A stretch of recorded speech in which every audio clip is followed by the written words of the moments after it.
कि हमारे अंदर क्या क्या चीजें ऐसे हमने कही जिसकी डिलीवरी नहीं कर पाए और सारा विपक्ष एक हो गया। इसका जवाब अनिला सिंह जी से हम लेंगे, हमारे साथ चर्चा में वो भी जुड़ चुकी हैं। बहुत स्वागत है मैम आपका रुख करूं उससे पहले सचिन रावत मैं आपका रुख कर रही हूं, क्योंकि एक वक्त था जब कांग्रेस इस देश की गद्दी पर विराजमान थी, तकरीबन तमाम राज्यों में कांग्रेस की सरकार हुआ करती थी, और उसी कांग्रेस को अब रीजनल पार्टियां ये कहकर के सपोर्ट दे रही हैं, इस कंडीशन पे साथ आ रही हैं कि सीटों का जो बंटवारा होगा वो हमारे हिसाब से होगा। और ये भी कहा जा रहा है कांग्रेस के लिए, तमाम पार्टियों के लीडर्स की तरफ से कहा गया कि जो जहां पे रीजनल पार्टियां मजबूत है कांग्रेस वहां पर अपने प्रत्याशी ना ले, यानी कि लोकसभा चुनाव में भी कम सीटों के संकेत रीजनल पार्टियां आपको दे रही हैं कि वहां हमें लड़वाइए, आप मत लड़िए। तो ये कांग्रेस के लिए जो विपक्षी एकता है वो कितना ज्यादा फ्रूटफुल होने वाला है? क्या आप इस चीज ये समझौता करके आगे बढ़ रहे हैं और इसका हिस्सा तब जा करके आप बने हैं?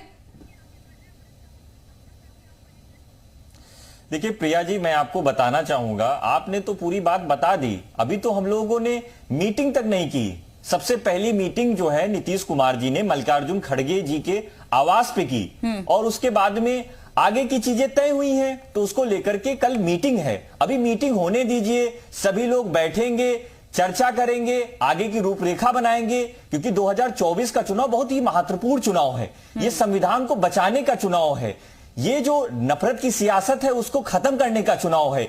जिस तरह से भारत की आजादी के लिए सभी लोग ने लड़ाई लड़ी, पंडित जवाहरलाल नेहरू जी ने लड़ाई लड़ी, सरदार पटेल जी ने लड़ाई लड़ी, अबुल कलाम आजाद साहब ने लड़ाई लड़ी, सभी लोगों ने लड़ाई लड़ी। कांग्रेस अपना रुख स्पष्ट करे, उसके बाद हम कांग्रेस को समर्थन देंगे या नहीं इस पर विचार करेंगे। जो पहले दिल्ली में साथ आ गए थे आप लोग चुनाव के बाद, ठीक है। सुनील अक्रवंशी हमारे साथ है, एसबीएसपी के प्रवक्ता हमारे साथ जुड़ हुए हैं। आपका क्या रुख है सर? आपने तो अपना स्टैंड ही क्लियर नहीं किया है।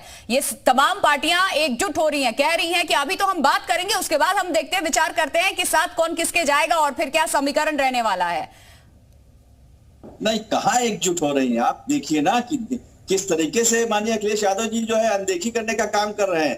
आज आप बताइए, पीडीए आपने रखा है तो आप पिछड़ा की अनदेखी कर रहे हैं। माननीय राष्ट्रीय अध्यक्ष जी आते हैं, हमारे पिछड़े समाज से आते हैं, दलित समाज से बहन जी मायावती जी आती है, और अखिलेश यादव जी उन लोगों से वार्ता नहीं करना चाहते। आप ही नफरत नहीं खत्म करना चाहते। उत्तर प्रदेश जो है देश का सबसे बड़ा राज्य है, उसमें सबसे ज्यादा सीटें हैं, यहाँ से हम सबसे ज्यादा सीटें जीतने का काम कर सकते हैं। पूर्वांचल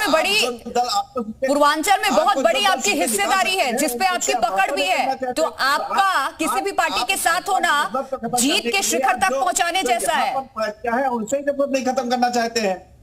सुनील जी, आपका किसी भी पार्टी के साथ होना लोकसभा चुनाव में जीत के शिखर पे पहुंचाने जैसा होगा। उत्तर प्रदेश में, पूर्वांचल में बहुत अच्छी पकड़ है आपकी, आपने अभी तक पत्ते नहीं खोले सर। माननीय राष्ट्रीय अध्यक्ष जी ने लगातार जनता के बीच में रहकर कार्य करने का काम किया। जब से पार्टी बनाई है लगातार उनके बीच में रहने का काम करते हैं, हर चुनाव को गंभीरता से लेने का काम करते हैं, चुनाव के समय उतरने का काम नहीं करते। अभी हमने 32 लोकसभा की सीटों का एक सर्वे कराया, उस पर भी हमने आपको दिखाया कि 50,000 से लगाकर 1.5 लाख, 2 लाख, 2.5 लाख तक का हमारा वोट है। इस मीटिंग के लिए आपको न्योता आया कि नहीं आया?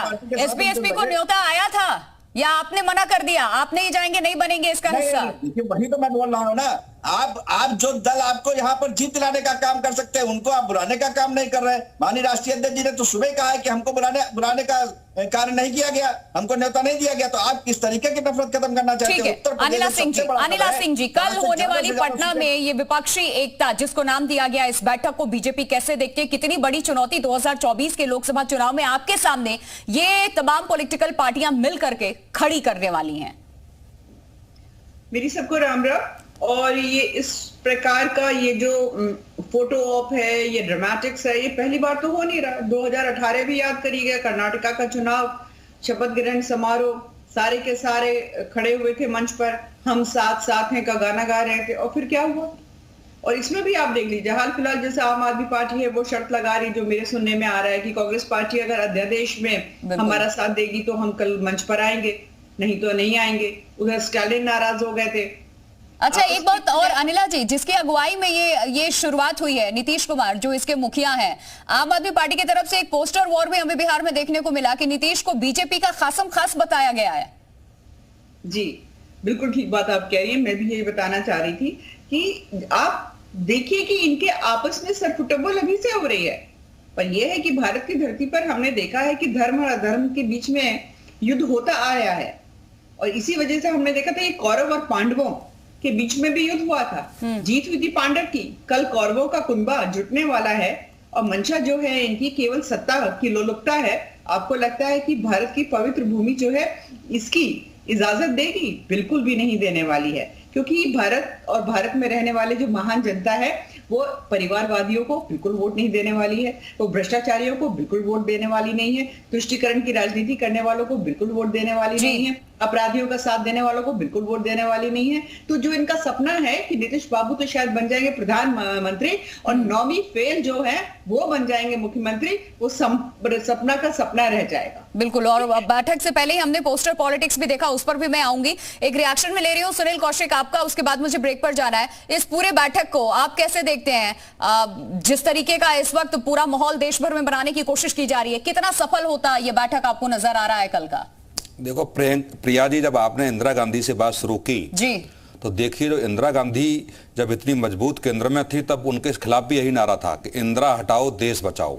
तो जब कोई पार्टी या कोई सरकार जब इतनी मजबूत होती है और विपक्ष में बैठे हुए राजनीतिक दलों में हलचल मचती है, तमाम कार्रवाइयों को लेकर के इंदिरा गांधी जी के ऊपर भी वही आरोप लगे थे जो इस समय नरेंद्र मोदी सरकार पर लग रहे हैं। तमाम एजेंसियों को दुरुपयोग के उस समय आरोप लगे, उस समय हिटलर भी इंदिरा गांधी जी को कहा जाता था।